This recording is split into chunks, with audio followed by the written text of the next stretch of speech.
حضرت عائشہ صدیقہ رضی اللہ تعالیٰ عنہ فرماتی ہیں میں نے نبی پاک صلی اللہ تعالیٰ علیہ وآلہ وسلم کو مرض وصال تک دیکھا ہے، حضور کے وصال تک، کہ حضور قرآن پاک کی آخری 2 سورتیں پڑھ کے سورت فلق اور ناس اپنے ہاتھوں پہ پھونکتے تھے، پھر جسم پہ ملتے تھے۔ قرآن پاک میں شفا ہے۔ اب تو لوگوں نے دم درود کو اس کو بڑا ہلکا سا کام سمجھ لیا۔ ویسے بھی یہ عاملوں کے ہتھے چڑھ گیا، ملنگوں کے ہتھے چڑھ گیا، کاروبار بن گیا، تجارت بن گئی۔ ورنہ قرآن پاک کی آیات پڑھی جائیں تو حضور نے فرمایا سورہ فاتحہ میں شفا ہے، اس میں کرم ہے۔ یہ چیزیں جو بڑی ہمارے لیے سود مند تھی، فائدہ مند تھی، ہم چھوڑ گئے۔ ایک بڑی خوبصورت حدیث ہے، سنیے گا۔ حضرت ابو سعید خدری رضی اللہ تعالیٰ عنہ حدیث کے راوی ہیں، بخاری میں موجود ہے۔ ارشاد فرماتے ہیں کہ ہم ایک سفر پہ تھے، واپس آ رہے تھے، ایک جگہ رات کو قیام کیا، سونا تھا، بستی تھی۔ بستی کے لوگوں نے نہ کھانا پوچھا نہ پانی پوچھا، کوئی ضیافت نہیں کی۔ آدھی رات کا وقت آیا تو ایک بندہ دوڑا آیا، کہنے لگا ہمارے سردار کو بچھو نے کاٹ لیا ہے، تم میں سے کوئی بندہ دم درود کر لیتا ہے؟ تو ایک صحابی کہنے لگے کر تو لیتے ہیں، پر تم نے چونکہ ہمیں کھانا پانی تک نہیں پوچھا، تم اگر دم کراؤ گے تو مفت نہیں کریں گے۔ بخاری پڑھ رہا ہوں، پیسے لگیں گے۔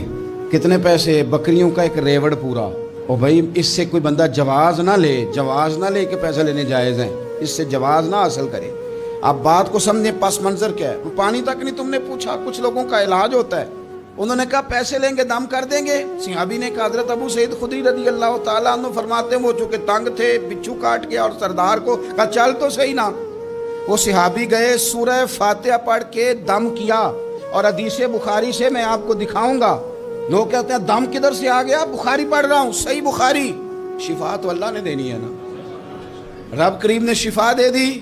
بکریاں لے لیں، آ گئے جہاں آرام کر رہے تھے اس جگہ۔ صحابہ میں اختلاف ہو گیا، کچھ کہنے لگے بکریاں لینی چاہیے تھی، کچھ کہنے لگے نہیں لینی چاہیے تھی۔ حضرت ابو سعید خدری رضی اللہ تعالیٰ عنہ فرماتے ہیں پھر ہم نے فیصلہ کیا چپ کر کے سو جاؤ، صبح حضور کی بارگاہ میں جائیں گے۔ اگر کریم نے کہا لینی چاہیے تھی پھر تو موج بن گئی، اور اگر کہا نہیں لینی چاہیے تھی تو بکریاں ہانک کے واپس کر دیں گے۔ مسئلہ کیا ہے؟ کہتے ہیں صبح گئے حضور کی بارگاہ میں، جا کے مسئلہ عرض کیا، یا رسول اللہ انہوں نے بھی پانی کوئی نہیں پوچھا تھا، ہم نے بھی کہا دم کریں گے تو پیسے لیں گے، تو ہم نے یہ بکریاں لی ہیں۔ شارحین لکھتے ہیں 40 تھی شاید۔ تو یا رسول اللہ اب کیا کریں؟ حضور مسکرانے لگے۔ جس کے گچھے سے لچھے جڑے نور کے، ان ستاروں کی نزہت پہ لاکھوں سلام، اور جس کی تسکین سے روتے ہوئے ہنس پڑیں، اس تبسم کی عادت پہ لاکھوں سلام، اور ان کی باتوں کی لذت پہ بے حد درود، ان کے خطبے کی ہیبت پہ لاکھوں سلام۔ حضور مسکرانے لگے اور مسکرا کے پوچھا اچھا پڑھا کیا تھا؟ یا رسول اللہ سورہ فاتحہ۔ فرمایا سکھائی کس نے تھی؟ کہا یا رسول اللہ آپ نے۔ فرمایا پھر آدھی بکریاں میری ہیں آدھی تمہاری ہیں، اور میرا حصہ نکالو نا۔